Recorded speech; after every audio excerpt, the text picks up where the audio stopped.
Episode 270 of the TV Dudes, recorded February 12th, 2020. Netflix and Will.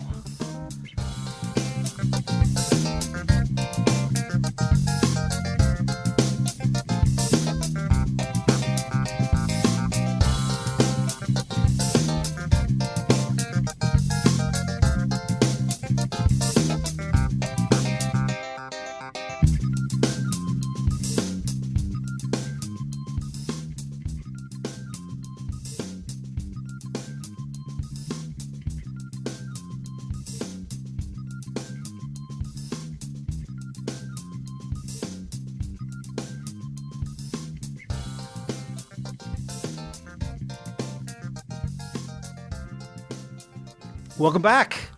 We all want to talk about the Good Place finale and how we all had our good ugly cry. Oh, man. But Netflix, as Netflix is wont to do, has dropped like 100 shows, some of which we really want to get on top of, one of which we have an interview with the showrunner that just aired. I'll be real. I would be talking about the Good Place finale right now if we had dropped a Mike Schur interview on Monday of this week. Oh, for sure. Would that have been? But we didn't. We did talk to the showrunner of the Locke and Key on Netflix.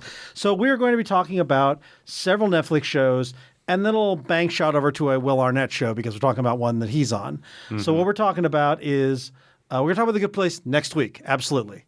Yes. So we're talking about this week is Locke and Key Season 1, October Faction Season 1, Chilling Adventures of Sabrina Season 3, and then the final season of Bojack Horseman. And then we're going to jump over and talk about Will Arnett's hosting gig on Fox's Lego Masters, which I think was not to offer too many spoilers, a surprising delight for all of us. Yes. Fox is the master of this type of reality TV. But before we get into all that, we are the TV Dudes. I'm Randy. I'm Les. And I'm Kyle. And before we dive into the show as is, I feel like it's time for Hank's Watch. Hank's Watch. Guys, I have a very important update. So for those who don't know, Okay. Kyle has made a lofty promise to us. Yes. He is going to secure us an interview or a guest spot. I'm not clear exactly. With Whatever we can TV get. legend. TV legend. Bosom Not buddy, Tom Hanks. And bosom buddy, Tom Hanks. Yeah, it's a lofty proposition, but no. I got this. I feel like you aim high. Aim Yes. high, Kyle. But I do have something to report, which is currently there's nothing to report. Which, here's the thing. Sometimes the absence of information is just as important as actual information. They say no news is good news, so this is really good news. No. In the hunt for Hanks, Yeah. all right? You're We got nothing right now. You're not hunting him, are you? Oh, well, yeah. I mean, Tom Hanks is the world's most dangerous game. I gotta be killing my alliteration, man. Sorry, go on. We're just going to take In photos the of watch for Hanks. Why does it break the internet? That's just the thing. it. It's Catch Me If You Can and release. Catch you. No. I will get you, Hanks. I will get you. I will get you. No. I'm gonna make this Tom Hanks thing happen. Okay, all right. No. You heard We'll be it checking here. Back. The greatest thing Kyle's ever offhand mentioned. Hanks watch. So we want to, again, send a thank you to our Patreons listeners. You guys are keeping us afloat, keep us in our streaming services, keep our website hosting going. If you want to help us out, you can toss us $1 an episode. It helps us a lot. And in return, you get exclusive bonus content. Like right now, we're running through the Star Wars saga. And if you're a patron, you can listen to those episodes where we're talking about the Star Wars shows or Star Wars movies in machete order. We're gonna check in on the shows. We're gonna maybe talk about the parodies. So You a know lot what of stuff like the that. cool thing about this Patreon is? What's that? One time I was at a bar. Was it Cantina? It wasn't a cantina, but it was some friends that I didn't know very well. Yep. And this one guy, I was like, "Hey, what are you doing Was today?" it entirely CG? Was not entirely CG, but I'm like, "Hey, what are you doing today?" And he was kind of timid, and he was like, "Yeah, I'm going to watch the prequels in machete order with some friends of mine." Like he was kind of embarrassed, but secretly I was like, "Oh, that'd be a cool thing to do after this." Yeah. And I was looking for the invite. He never invited me. Yeah, and that's why you cut his arm off with a lightsaber. That did happen. Yeah. But now you got the Patreon. Now you go over to patreon.com. Who needs friends? You can do that with us. It's true. I mean, we're not going to be there, but we'll be there in your headphones. That's right. We'll be Force Ghosts. Yeah, we're Force Ghosts. We'll be there as much as Tom Hanks is with us today. Yes. Yeah, In that's spirit. Yeah. So if you want to listen to us talk about Star Wars or really anything else, there's like 200 episodes of bonus content over there. Oh, yeah. Or maybe 100, whatever. It's a lot. Or you can throw down money and name your own. That's true. And we'll talk There's about a level at which you can throw in a show that we'll have to talk about, like Agents of S.H.I.E.L.D., which has been done to me several times. Mm-hmm. And It never gets old. so you can go over, check us out at patreon.com/TV Dudes. Oh, the show gets old, but Agents of S.H.I.E.L.D. does throwing get old. Throwing it Yeah. to Randy never gets old. Yeah, I don't know if it gets old so much as it stays. Like a really great fart. All right, so let's talk shows. Let's specifically start with Lock and Key, which has been highly anticipated. This has had 3 pilots. So 3 pilots and a very short-lived. I don't think they got off the ground at all. Movie attempt, Oh, that's right. Forgot about the movie. but it attempt. didn't go anywhere. I don't believe. Because originally this was a pilot on Fox.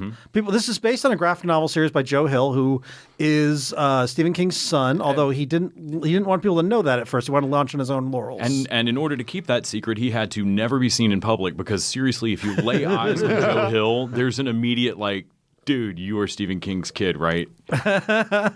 He makes a. I'm telling you, after he did that Scorsese movie, like everything's been going right for Jonah Hill.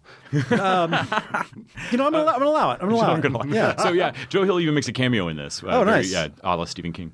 So this was it was a graphic novel series, and then it became they did a Fox pilot, which I think never aired. No. It was just like shown to people. I don't know if it was good or bad. I have no idea. No one. Yeah. And then Hulu decided to give it a shot. Yeah. And they made a pilot. And Which also never. they didn't like it. And then Netflix picked it up and made a completely new show. Yes, and we didn't cover this in Meredith's interview this time, but I believe at ATX Fest last year she mentioned something about them having basically made this pilot, but then it took a year to get the green light on it. Or And all the cast was gone? No, and they basically had to reshoot the. So I want to say that they essentially made this pilot twice. Okay. So this is the 3rd/4th pilot. Okay. Because they Wow. Because you make a pilot, you can't have episode 2. I mean, you can, but it's very obvious when episode 2 picks up a year later. Yeah. in the cast Yeah, lives. for sure. Yeah.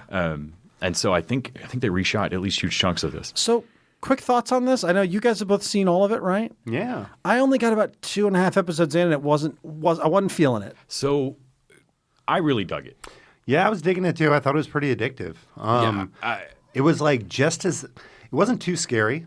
Like No, it's not, and it's not horror. I mean, but it is. But it had some good, like, are you afraid of the dark level, kind of interesting, scary moments in it.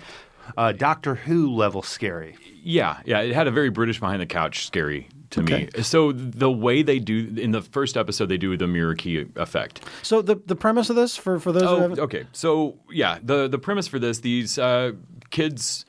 One parent dies, they get moved into the family house, which is the worst idea ever. Like no one would move their family into this. In the final episode, the mom actually says all of this in a wonderful monologue of like, I fucked up and I should never have moved you here and I am so sorry. White people. And it's great. And Drinking Mountain Yeah. Dew, moving into haunted houses. So they move into what is clearly a fucking haunted house somehow, and it's full of these magical keys that kind of whisper to these kids. There's something special about their family being able to protect these keys. The kids start finding these keys. They start doing crazy magic shit with them. At first it's fun, but then you realize these things are really, really powerful, these keys, and they open some kind of door, and there's a very evil thing that wants them all. Yeah. And so now you've got little kids that all have possession of something that a very evil thing wants. It's a very Stephen. I mean, Joe Hill is definitely in that Stephen King vein. Oh yeah, he mines his dad's same fields, same young mines, kids dealing with the tribulations of youth, but also evil monsters. Yeah. This show rode what worked for me, from what I could tell from reading online, is the exact thing that didn't work. The tone for this show either works for you or it really doesn't. Right. Which makes a lot of sense. This is the 3rd/4th attempt at this. Yeah. Like, hitting the tone has, I think, been the Achilles heel every time. the comic is fucked up gory, right? Yeah, from what I've read, I've only read the first graphic novel. Like it's from IDW, and it's a very Lovecraftian. So when people were annoyed at who didn't like this and reading online, I can give them that. I'd always heard Lock and Key, Lovecraftian, usually within the next 5 words, right? Mm-hmm. Nothing about this TV show strikes me particularly as Lovecraftian. No, it's Gooniesian. Yes. Gooniesian. But they do break a couple Goonie rules where it may not have that over-the-top blood, but there was a few moments where, especially some of the villains, did a couple of like irredeemable things. Yes, Dodge is irredeemably bad. Like the well lady thing that... But she's so cute. Yeah. She's very attractive. She was also in Into the Tall Grass, also on Netflix. Oh, okay. So I interviewed Laisla de Oliveira, which you can find on our website. Nice. Kyle, what did you think? No, I was digging this. Like I said, it had like that really kind of fine level of kind of scary, but enough turns to keep me interested. Like every couple episodes, like, oh wait, this is kind of a different show now. All the way to the end, where I was kind of like not really sure how they were going to end it. It was almost like we're running into a burning building and the monster's chasing us, and how are we going to, like. Something miraculous has to happen, and nothing miraculous did happen. In fact, they did this kind of weird, turny, twisty thing at the very end that was a little fucked up. Yeah. I went very quickly at the end of this season from wondering what they might do with the season 2 to realizing like, oh crap, y'all are actually further behind than at the start of this. Like this is a way worse situation. Interesting. Starting season 2 than starting season 1. I don't know from the graphic novels. Like I said, I only read the first one. There's 6 of them plus like a little one stuff they did. I feel like they're probably way off the graphic novels already. I think that they some of the stuff from the later graphic novels is in this first season, but I know they haven't covered all the material. I could see that. I could also see them having enough to chew on here and just like doing their own thing. Yeah. But there's this like basic rule I found with the story that really makes everything work well, which is any type of fantastic power that's introduced, kind of by default, the villain has it. Yeah. Yeah.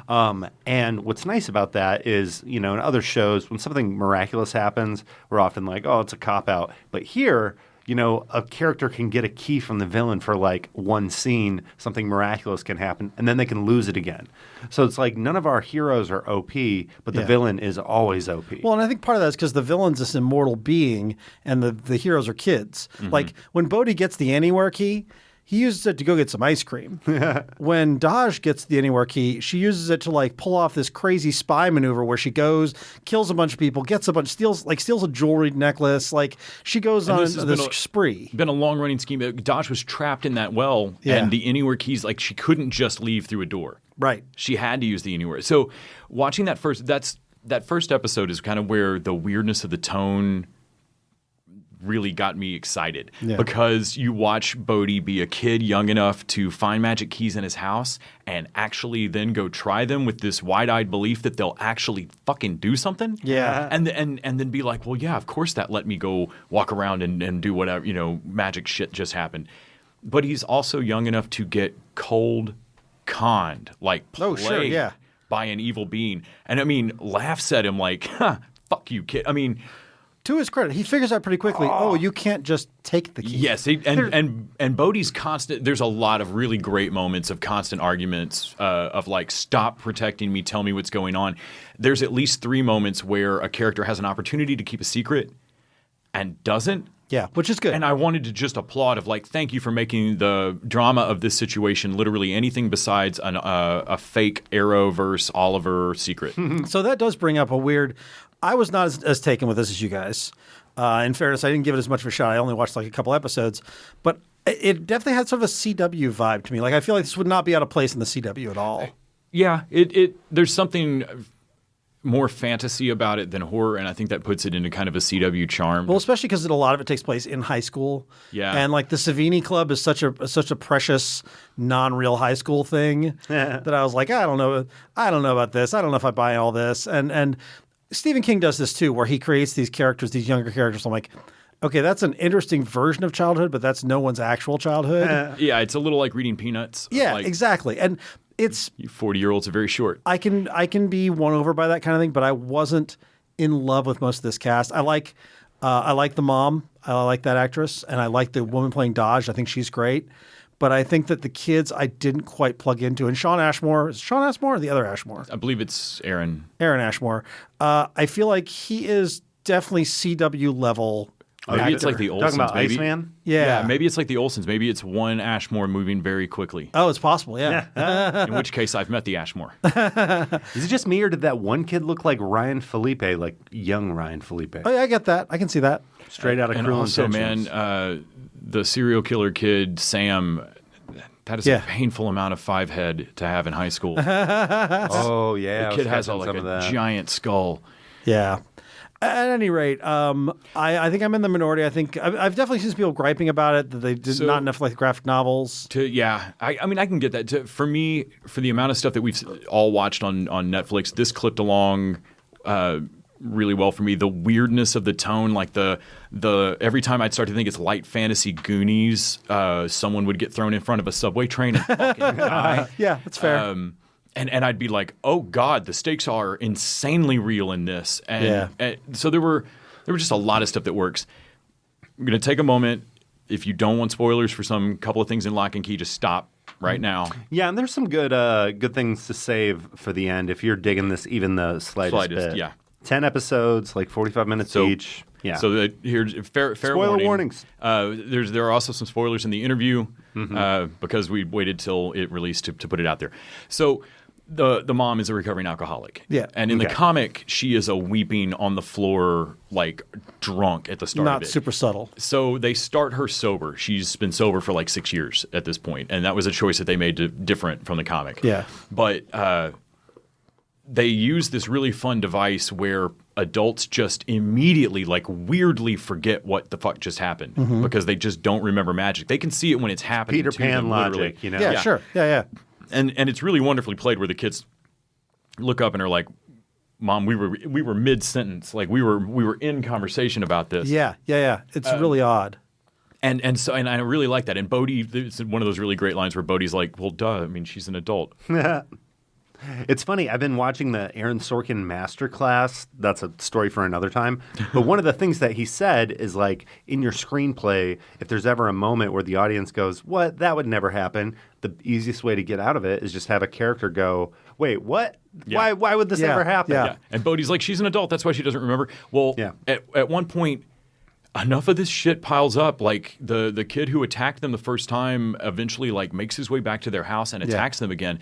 And it's a absolutely true break point where the mom finds the bottle of gin that got given to them as a housewarming present and fucking opens it. So that was Chekhov's gin. Yeah. Chekhov's gin. Can we Totally. go spoiler warning on that kid breaking into the house? Oh, we're in spoiler territory. we're- Oh my into God, spoiler this is territory. tragic. So this kid, Sam.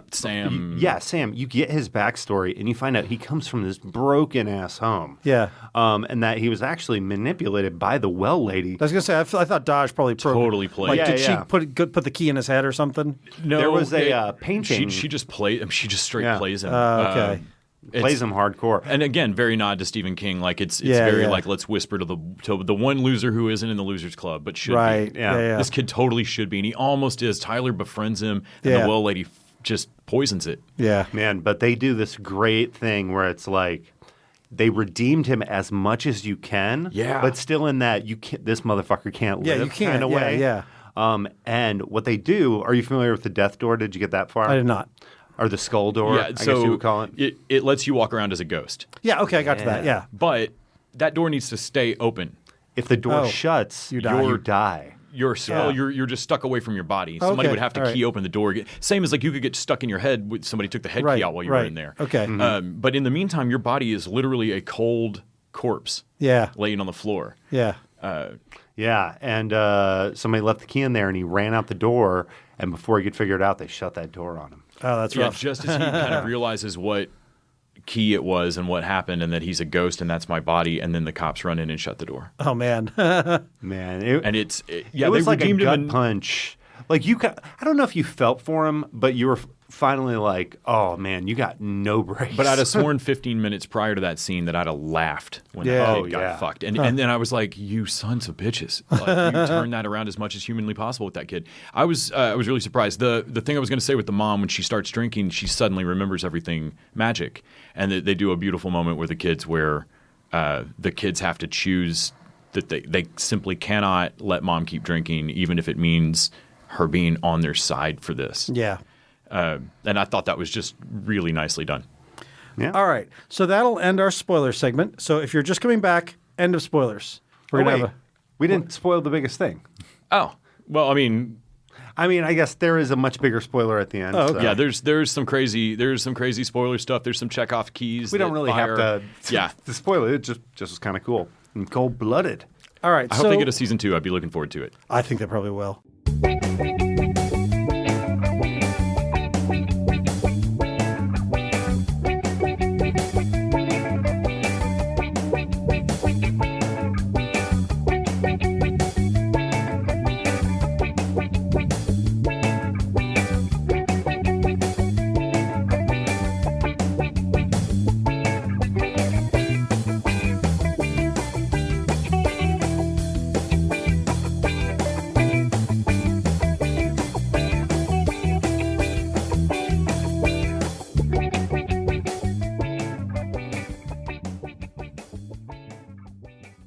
So let's talk about October Faction, which dropped, I think, a couple weeks before this. Yes. So this had the virtue of what Stranger Things had going for it, in that I had no idea it was happening or what the fuck it was. Yeah. I just turned my Netflix on, and there was this thing called October Faction, which is clearly advertised towards me. And this is another graphic novel. This is another I had IDW no idea graphic what this was novel. based on. So this is a Steve Niles book. Steve Niles was a That makes sense. shortly was a 30 Days a Night. 30 Days a Night is a big thing. He was an Austin resident for a minute, and then did not like Austin and left. But so they did this, and it's basically about Frederick Allen and his family, and they're like monster hunters. They are. They're monster hunters that are part of basically the initiative from Buffy. Yeah, for sure. They hunt monsters, but they do it in a very paramilitary way. And their dad, I don't know, did you get far enough to meet the grandfather?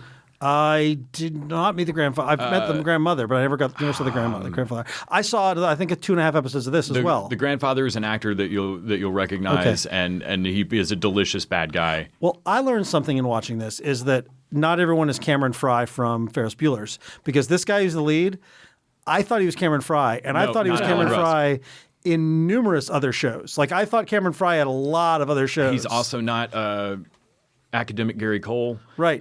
Yeah. Yeah, there's a lot of people this guy ought to be, but the dad in this show, honestly, is my favorite thing about it. Oh, he's great. I love the mom too, though, especially when she throws down in the bar. Yes, but just the parents' reaction to all of this, how awful his mom is. Yeah.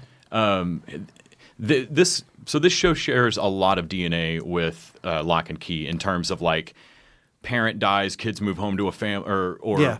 grandparent dies, but it's family drama mixed with monsters. Yeah, and the kids are like, "Why have you never talked about your childhood home before?" Yeah, don't worry about it. We're just going to move in here for a little while. Yeah. But this is them. The couple drama between the mom and the dad, I really liked their relationship. I like the sort of the trouble that they had in the past, with his family and that kind of thing. I liked this. I liked these characters better, and I also found there was a little bit more spark that I found in Lock and Key. In Lock and Key, I wasn't quite as into like the family drama, the characters, and that kind of thing.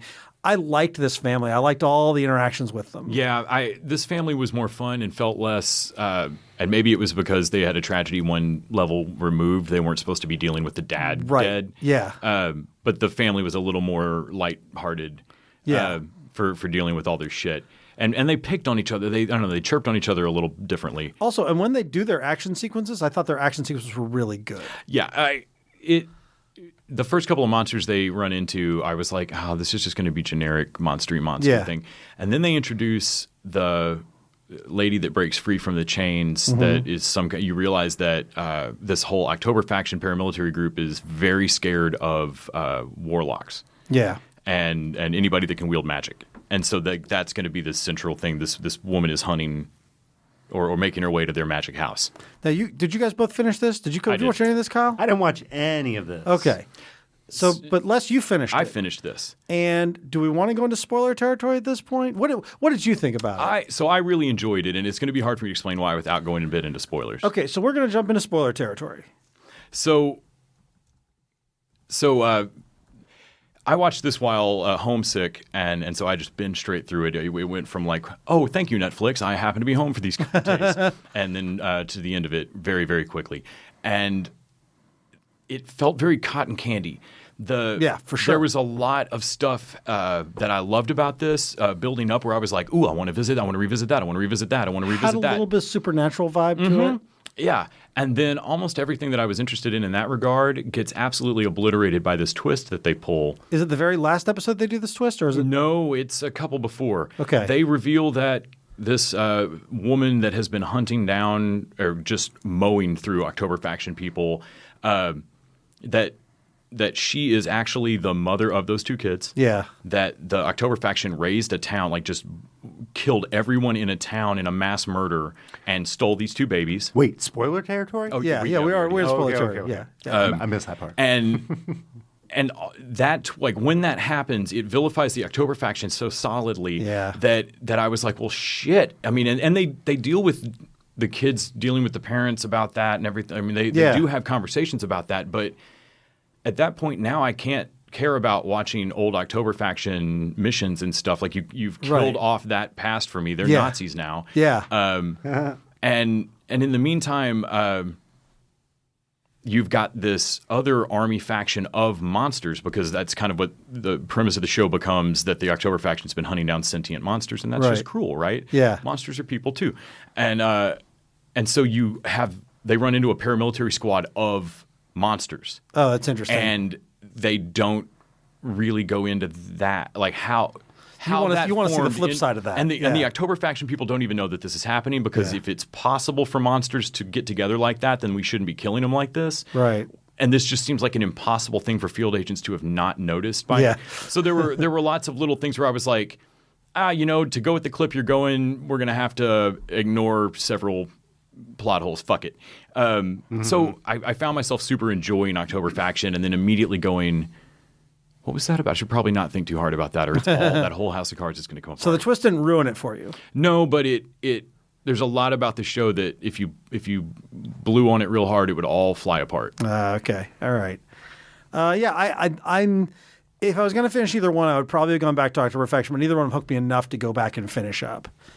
So let's instead jump over to Sabrina, which has Chilling Adventures of Sabrina had its third season. Unless I think you're the only one who's seen this. Am I the only one who? Yeah. Have y'all seen any of Sabrina? I liked your comment earlier, though, about how these three shows, it's kind of like Netflix CW block. It very much is. It really is. And especially this one. I saw the first season and really enjoyed it. And then I watched a bit of the second season. And it's not that it's bad. It's actually a really good show. It just doesn't quite crack the interest for me. There's too much other stuff to watch. Yeah, there's this ranking of like the shows you watch first when you hit that queue. Yeah. And this is just so low down there, especially with other Netflix bingeable shows. October Faction happened because I was homesick and didn't know it existed. Lock and Key I've been really looking forward to.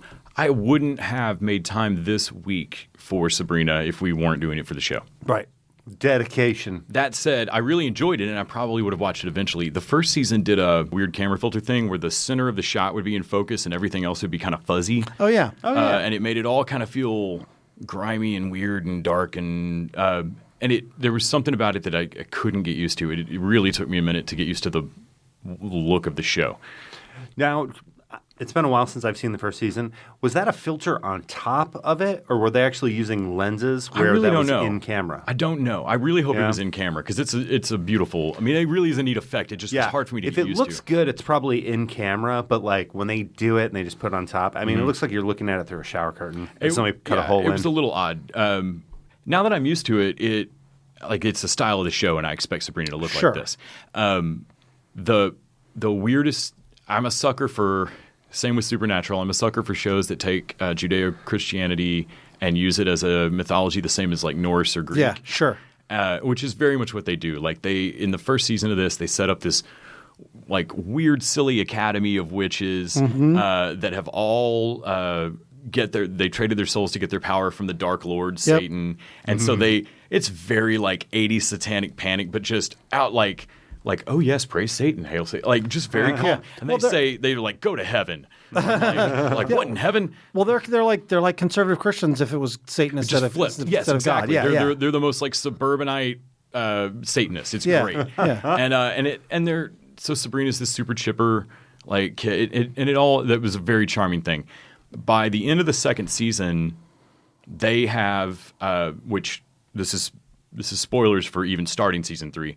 At the end of the second season, Sabrina's boyfriend has now basically become like a living prison to hold the Dark Lord. At the end of the second season, they have figured out that the Dark Lord will never accept witches the same as warlocks. Yeah. Like there's a very Catholic church, you can't be priests kind of thing. Right, yeah.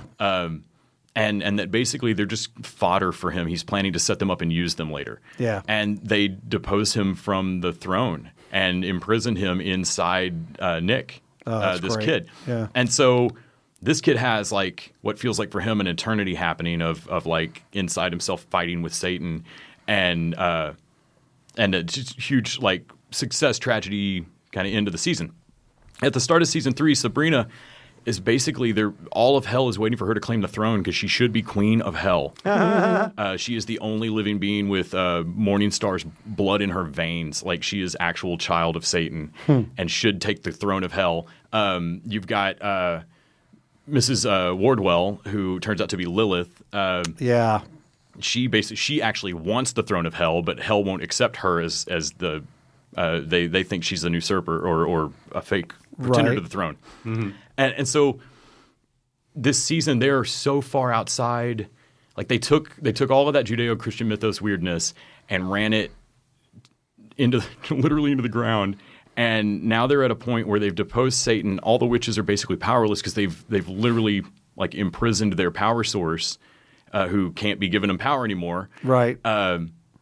And very quickly, stuff all over the planet has started to realize there's been some kind of shift in power. The devil is no longer in charge of hell, and that leaves space. Like if Judeo-Christianity were to move, old religions could step back up. It's an American God style thing. And so now you have like freaked out witches that are like, fuck it, I'm just going to pray to old gods, or we're going to start a church to the eldritch terror that was before the old gods. and like just going to like everybody's basically scrambling for like, do you have magic power? From what? Like, what do you pray to? Sure, can you show me? Like, Interesting.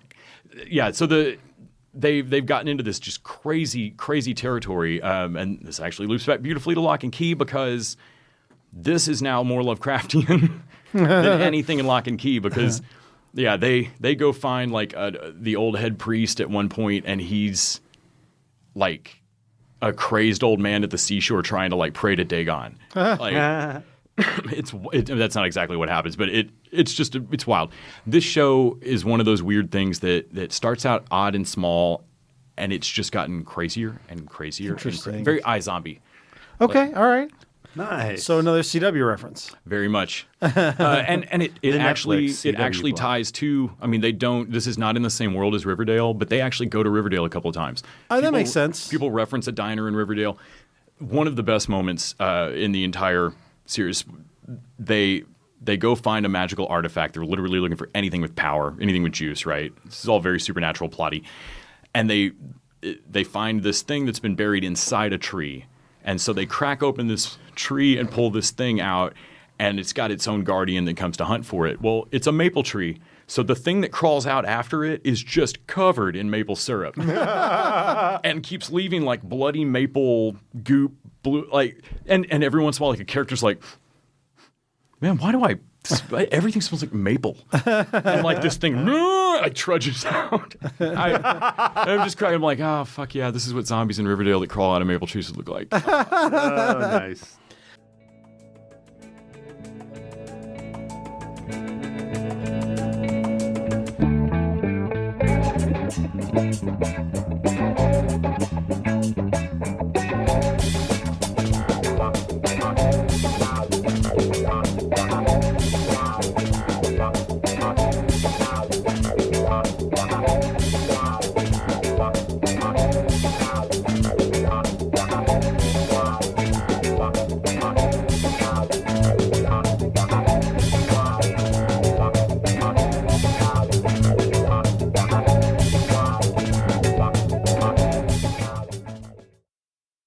All right, let's talk about a Netflix show that definitely should not be on the CW, and that is Bojack Horseman. Now, Les, you've not seen any Bojack, Not a lick of it. but Kyle, you and I have both been following it. No, actually, I am also. Oh, really? I've never watched an More like episode of no BoJack. Jack. Yeah, like a Oh. Bojack Horseman. Okay, so I'm the only one who's watched BoJack in this room. Okay, Yeah, that's why I dropped the other Will Arnett. I was like, Oh, okay, all here's right. my. Yeah. One of our listeners who corresponds with us online, Paul Mampili, yeah. had actually reached yeah. out to me to say, hey man, I know you've not watched BoJack, but you really should give this a shot. So Yeah.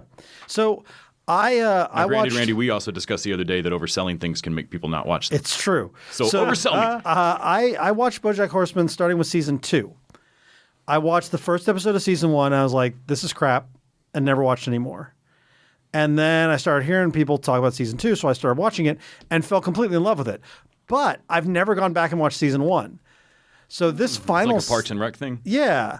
So this final season references some clearly important shit that happens in season 1. I didn't have to know, I didn't have to have seen it, but I was like, oh, this is clearly stuff that happened that I didn't know about. But this is all about, BoJack is basically Will Arnett playing this sort of dysfunctional, alcoholic, substance abusing, and people abusing, like former Hollywood star. He was on a big sitcom in the 90s, and then he flamed out hard. And since then, he has been basically just fucking around with people. He's in bad relationships, and he abuses people's trust. And he has this housemate, Todd, who he just takes advantage of, and all kinds of stuff.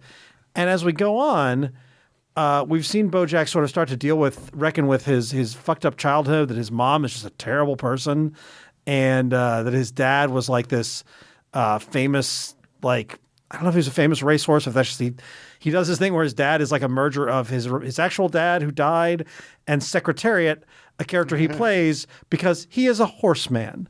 That is the weird thing about this. This is like a dead-on entourage-y Hollywood spoof. Like, a lot of it takes place. There's one of the themes in the final season is that these Hollywood agents go on strike, or not Hollywood agents, assistants. And that nobody in Hollywood can do anything because the assistants are the only one who know to do anything, like actually order food or all the other stuff assistants do. So they're all screwed because the assistants go on Oh, that's hilarious. on a hiatus. They go on a strike. And so I was like, there's that. A lot of this is circling around one of their characters, Mr. Peanut Butter, voiced by Paul F. Tompkins, plays this sort of upbeat dog man who is running a bunch of like goofy shows, and it's dealing with him and his new bride who he cheated on with his ex-wife and all this stuff. It's this weird mix of Hollywood drama, soap opera drama, and bizarre animal jokes. Mm-hmm. Like, there's like, when they talk about like Brad Bird, the director, he's a bird. Like, there's all kinds of stuff like that. And it's got all these funny, like, weird Hollywood inside references mixed with animal jokes, mixed with the very sincere arc of a character who's just self-destructive and trying to be better. Yeah, because you have not yet mentioned the one thing that I heard about this show, which is it's kind of depressing. Oh, it's dark. Or I it's mean, like heard it's it's just about brutal. depression. It is definitely about depression and about substance abuse and about whether or not you can make up for bad things you've done. And I think this does a really good job of walking, especially in the final season. It really does this great job of walking this line between some things are not forgivable, but everything has to be forgivable. And the first half of it is all about Bojack spending time in this sort of Hollywood rehab place.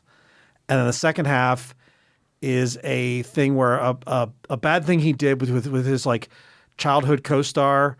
She was a kid. She grew up to be kind of a fucked up adult because as Hollywood child stars do, and she died. Mm-hmm. And the indication is maybe that Bojack is the reason that she got into drugs and alcohol in the first place. And he's still struggling with this guilt that he feels over that. And it all kind of comes out on a TV show. And all of a sudden he is just a pariah.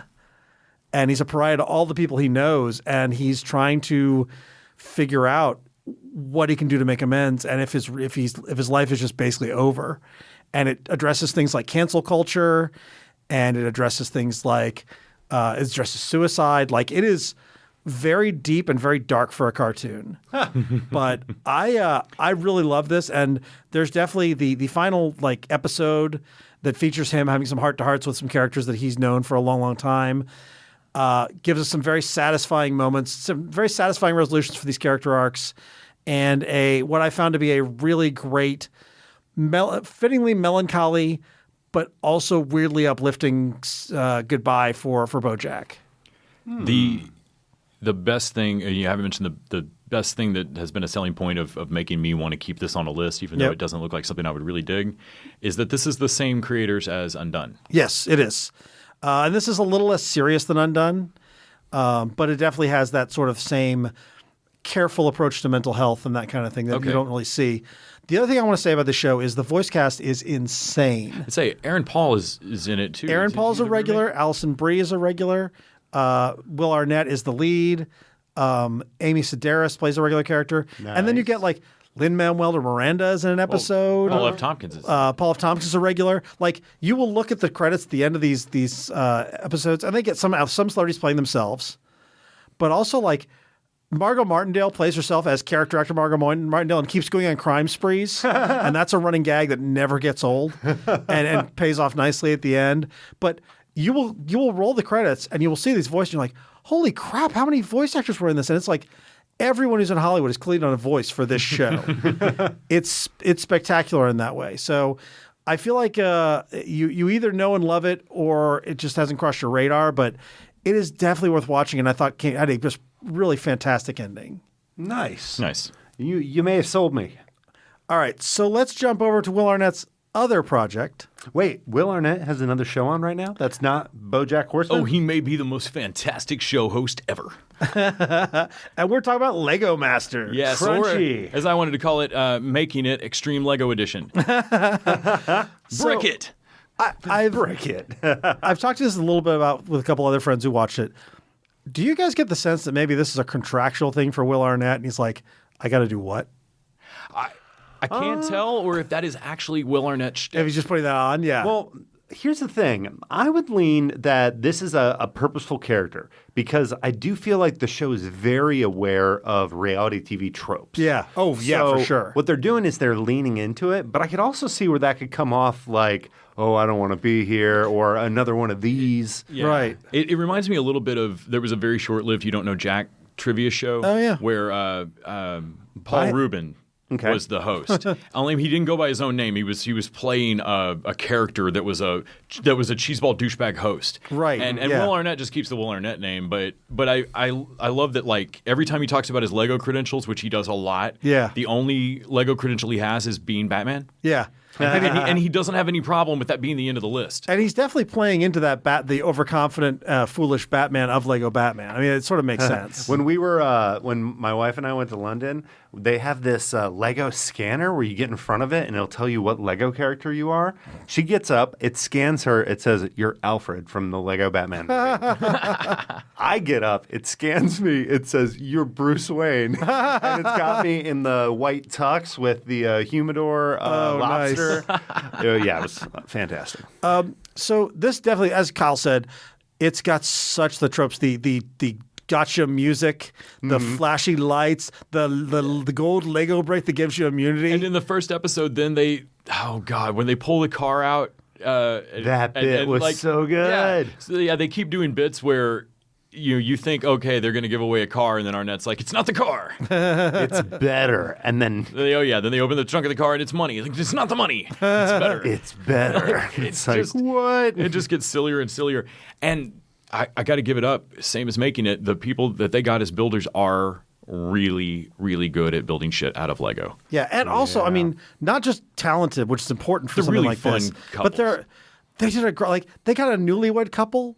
Oh, that they're like so... that like she got into his Lego hobby, and I'm like, how did that happen? And there's got the father Arnett and down son at the table, which is really great. Watching Arnett go table to table and just be uncomfortable is wonderful. You've got fathers and sons, you got brothers. I mean, and you got the girls, the sort of the punk cosplay girls. Cosplay girls, and then we also got the southern moms. The older mom. It's such a great cast of characters.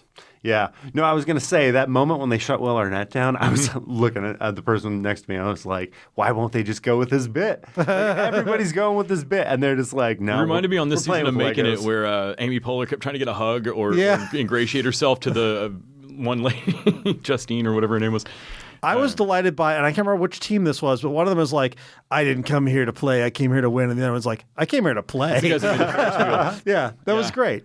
Oh man, space town, space world, whatever it was. That shit was fantastic. So the first challenge was building a theme park. Yeah. So they give them like the world's biggest just green land, giant flat modulated tables like you only see in Wes Anderson and like Michel Gondry movies. And what must be thousands of dollars worth of Legos. Yeah, and they've already got a running monorail set up. Yeah. And I thought it was super great because like the monorail, at first I was like, but it's already got some shit built on it. But what they did was section it off like Disney World with the monorail running through it. Yeah. And like there's space for if you want Epcot or Magic Kingdom, whatever you're going to build, you got your land here, you got your land here, you got your land here. And they were each supposed to pick a theme and run with it. And they had to pick a theme, and also they had to have a moving piece. One of the rides had to move. Yeah. At least one. And that's where a couple of the teams fucked up. Yeah, because that's got to be hard, like getting that thing to run. I don't watch a lot of reality shows, but having watched Making It, the first thing, I mean, it pops in your head immediately of like, some of y'all are not going to lock into the theme, and that's what's going to kill you. Like you can kind of recognize the like where the pitfall is going to be, or the overthinkers. That's the big thing. Anybody who overthinks their project. There was like one team that like, our theme is going to be Team Dream or something. And I was like, man, fun can't be the theme of your theme park. You gotta, Or the one that went too specific, the ducks. Oh, at first, where she's like, we're going ducks, and she's like, her partner's and one of her partners like, what are you talking about? What the duck? I was looking at because I didn't know they kind of pulled something together at the end. Yeah, they did. They really did. But it actually pulled off. Yeah. The one woman who wasn't gabbing, I was like, are you the quiet one? I'm like, are you the one who does all the work, and then your friend just gabs the whole time? I wondered about that too. Aquanet around and look at my big hair. Yeah. This was a lot of fun. Yeah. I'll say the one thing that will definitely get me coming back is the first one is almost like it's like a gimme. They say bad things about a couple of the ones. Are like, yeah, you guys didn't, your thing didn't move, but nobody gets eliminated. That was ballsy because not only other shows have not eliminated people before. That's not the breakthrough thing. The breakthrough thing is that they made everybody think they were going to get eliminated. They really go through it all. Brought down a final two, and then Will Arnett, kind of in the same tone as his character he's playing in the show, he's like, all right, we're not going to send anybody home. But you can see that, I mean, the people standing there had already gotten their heads around it. The two people that walked forward. They're like, one of us is going home. They knew they were fucked. It keeps that same... And Will Arnett's like, show the footage of somebody crying earlier. Play the piano music. All right. That lighthearted... everybody on the same team that Making It has, where like somebody would finish early and the rest of them would go hell. Like where you're like, y'all are in competition. Yeah. This kind of keeps a little bit of that, where everybody was like, no, one of us is going home. That's fair. You know what this reminds me of too, and this is one that's a little outside the box, is that cosplay one that Sci-Fi did. Mm-hmm. Where the cosplayers, it has that same sense of like, these are all craftspeople. They're all probably a little weird because this is not a mainstream hobby in any way, at least not in America. And they all seem to genuinely like each other. Like nobody's like trying to be cutthroat or anything. And I like that. It's fun. The two guys with the beard team. The beard team. Something goes wrong with one of their bits, and it cuts to another competing team, and they're like, "Oh, make no mistake, we want to beat them. We want to beat them at their best. We want to beat them at their best, and that's not their best." So I feel really bad about that. I liked that too. I was like, that's how this ought to be. Talk about a turn.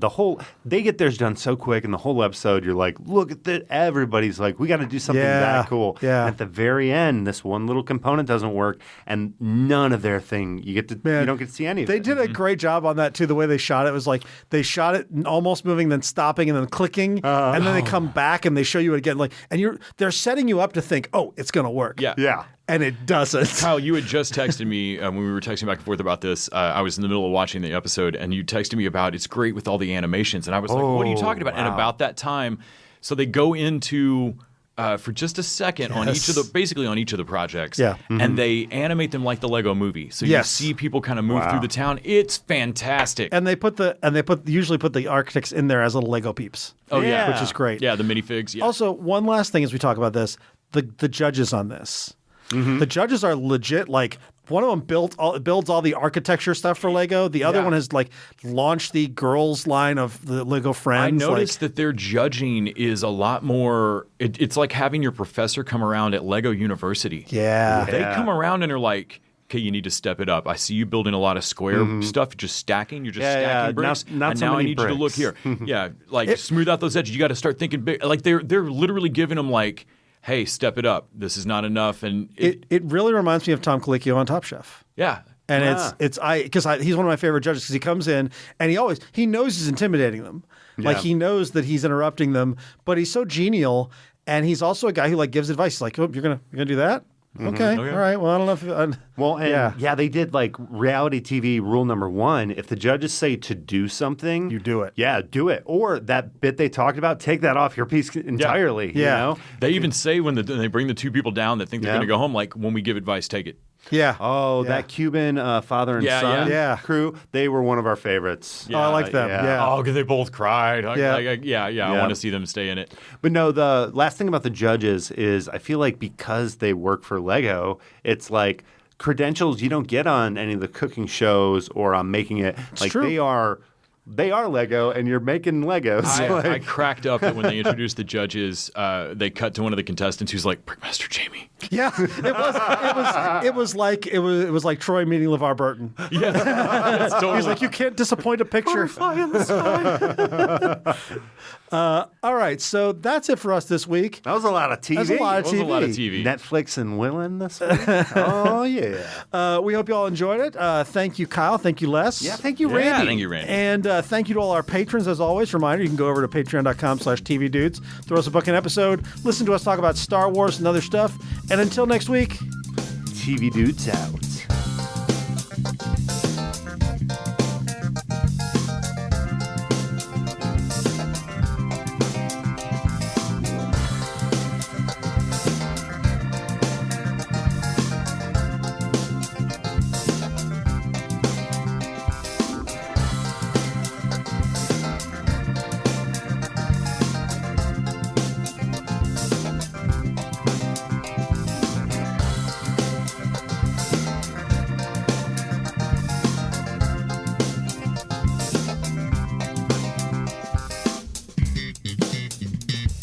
TV Dudes is an independently run podcast out of Austin, Texas. We are exclusively listener supported. If you'd like to help us out, go to patreon.com/tvdudes. You can also find us on Facebook, Twitter, and Instagram at TV Dudes. All the music for our show is done by our friend and original TV dude, Gregory J. Amani Smith. to find out more about us, go to thetvdudes.com. I'm Randy Lander. I'm Les Weiler. And I'm Kyle Scott. Thanks for listening.